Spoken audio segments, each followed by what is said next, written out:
Hello guys, this is Steno for All YouTube channel. Here we provide you Hindi or English shorthand dictations at different speed. Today I am going to provide you English dictation at which will help you in various Steno skill tests. Get ready for 120 word per minute shorthand dictation.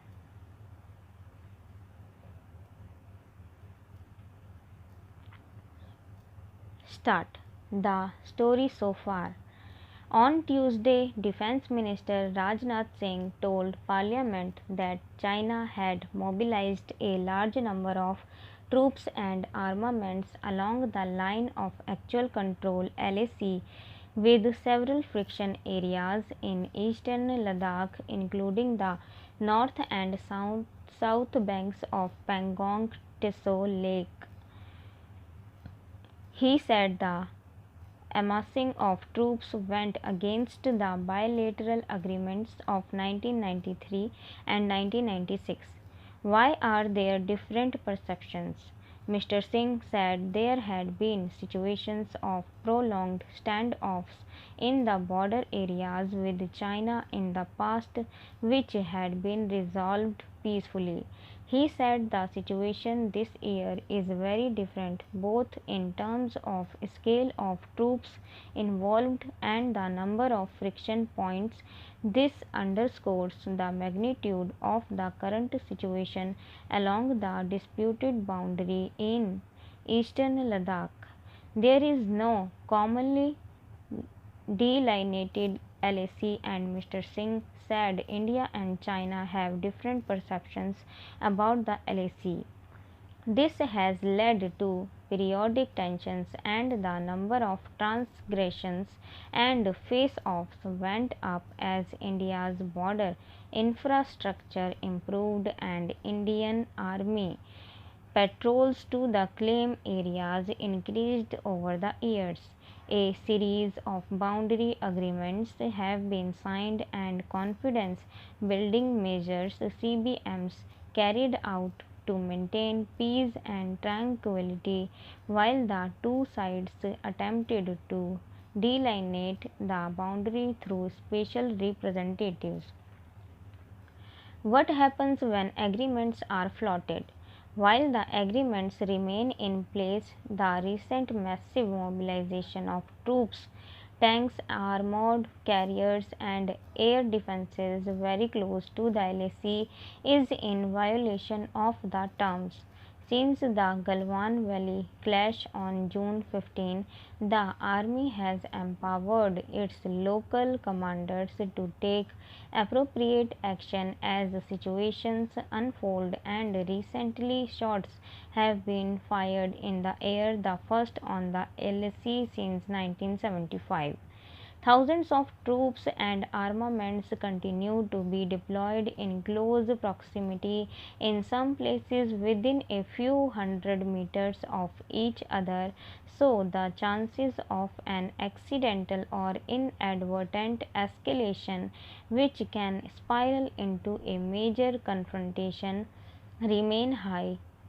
Mr. Singh said that in response to China's actions, our armed forces have also made appropriate counter deployments in these areas to ensure that India's borders are fully protected. What do the border agreements say?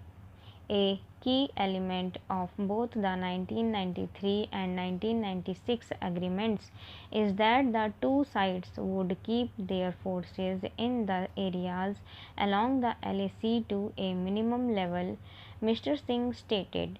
However, the agreements do not define what comprises the minimum level. The 1996 agreement limits the deployment of major categories of armaments close to the LAC, including tanks, infantry, combat vehicles, guns with 75 mm or bigger caliber, mortars with 120 mm or above, and various missiles. It also limits combat aircraft from flying within 10 km of the LAC. It stipulates that neither side shall open fire, cause biodegradation, use hazardous chemicals, conduct blast operations, or hunt with guns or explosives within 2 km from the LAC. Use of firearms on the LAC is strictly regulated as per the agreements of 1993, 1996 and 2005. The 1993 and 1996 agreements also mandate that pending a final solution to the boundary question, the two sides shall strictly respect the LAC.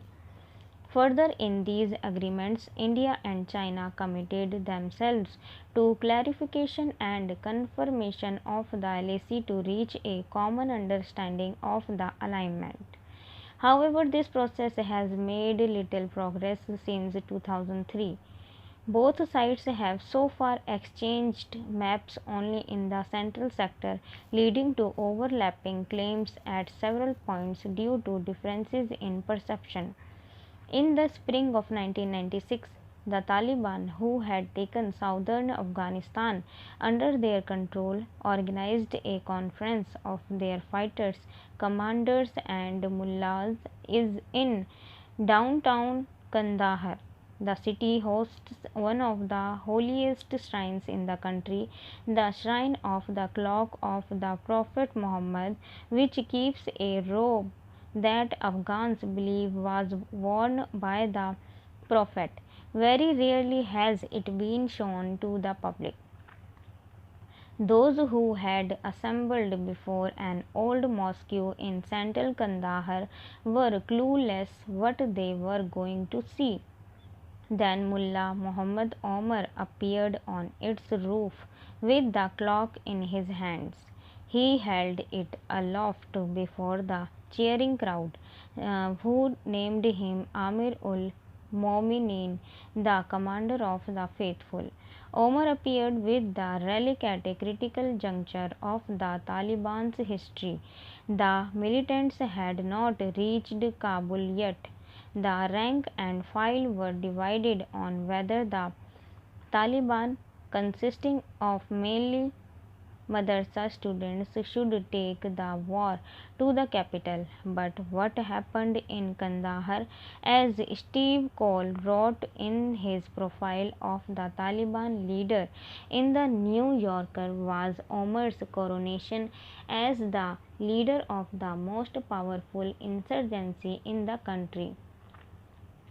The Taliban would capture Kabul within a few months and establish the Islamic Emirat of Afghanistan.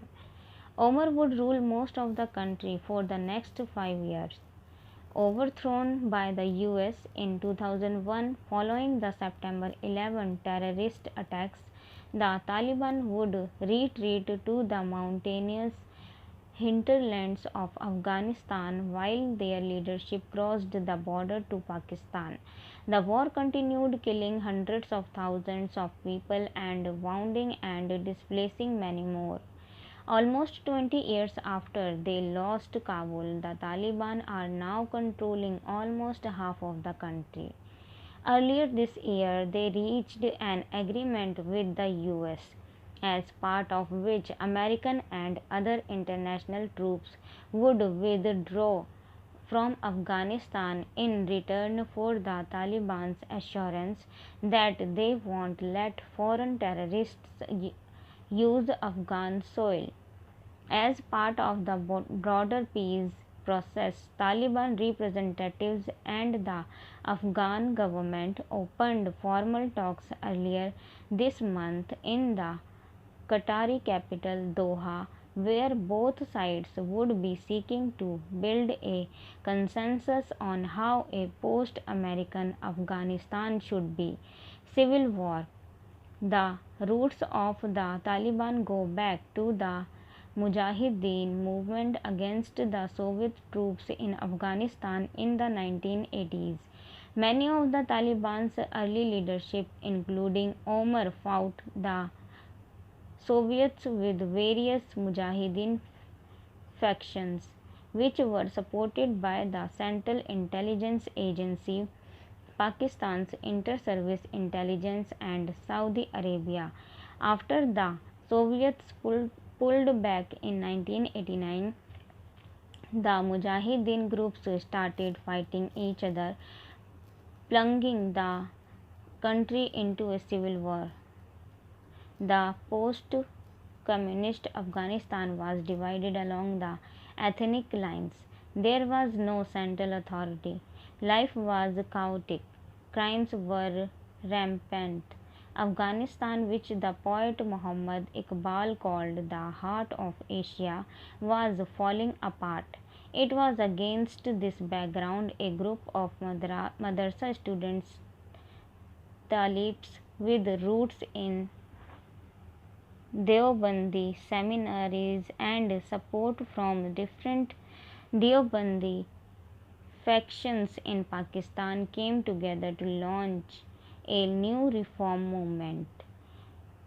Predominantly Pashtun, their declared goals were establish order, restore peace, disarm the militias, enforce the Sharia code, and unite people under their version of Islam.